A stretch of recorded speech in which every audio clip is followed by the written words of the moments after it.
কিন্তু আমরা সুন্দর বলতে না পারলেও আমরা বহু বছর আগে থেকে এই দলের নীতি আদর্শ সবকিছু নিয়ে এসে আমরা চলছি।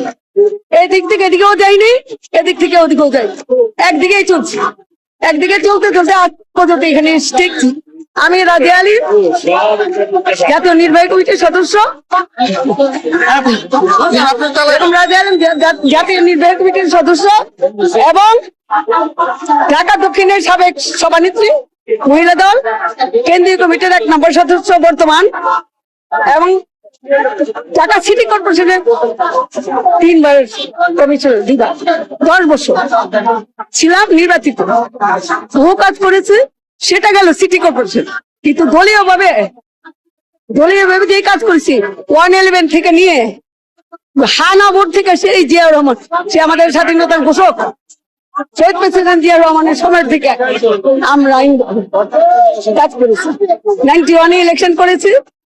কোথায় কে এম ওবায়দুর রহমান, ওনারে বের করে দিল, আমরাও বেরিয়ে গেলাম। উনি দল করলো, ওনার দলের থেকে জাহাজ মার্কা। তারপর থেকে বিএনপিতে এই যে চলতেছি। বহু কষ্ট, 111 বহু কষ্ট করেছি, পুলিশের মার খেয়েছি, ডান্ডা খেয়েছি, এবং 3.5 বছর জেল খেটেছি।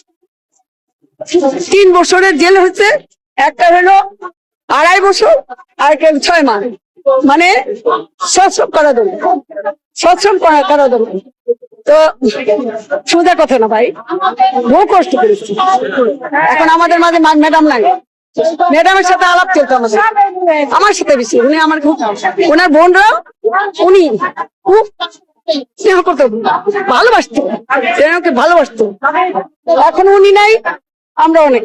তবু ওনার জায়গায় প্রাইম মিনিস্টার কারণের অহংকার তারেক রহমান, ওনার কাছে আমাদের যে মূল্যায়ন চাই, নবীনরার মূল্যায়িত হোক, প্রবীণদের তাদের অবদান চিন্তা ভাবনা করে মূল্যায়ন করা। কারণ দীর্ঘদিনের আমরা পরীক্ষিত এবং নির্যাতিত। আমার বাড়ির মেয়েদের বহু পুলিশ হামলা করছে, ভাঙচুর করছে, আমার এই আয়না ঘরেও নিয়ে দিচ্ছে। চৌধুরী আলম কি হলো না, ওর পরের দিন আমার বাড়িতে আমার রাত্র 1টায় এই যে ডিবির হারুন সাহেবের আমার নিতে গেছে। কিন্তু আমার এলাকার মানুষ ভালোবাসে, ওরা আমার সরাই দিল। তখন থেকে আমি বেঁচে গেছিলাম, যেতাম।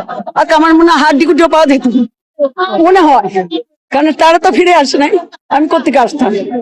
এত বড় একটা ফাইল করছি আমার নামে। এই হলো অবস্থা। এখন মূল্যায়ন চান, ইলেকশন যদি আমার মনোনয়ন দেয়, মনোনীত হই, এলাকায় বহু উন্নয়ন করার আশা, যতদিন বেঁচে থাকবো দিন কাজ করবো, এটাই আমার বক্তব্য।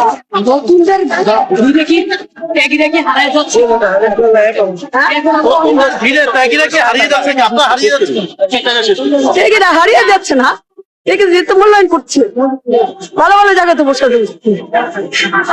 তবে কর্মী যারা আছে রাজপথের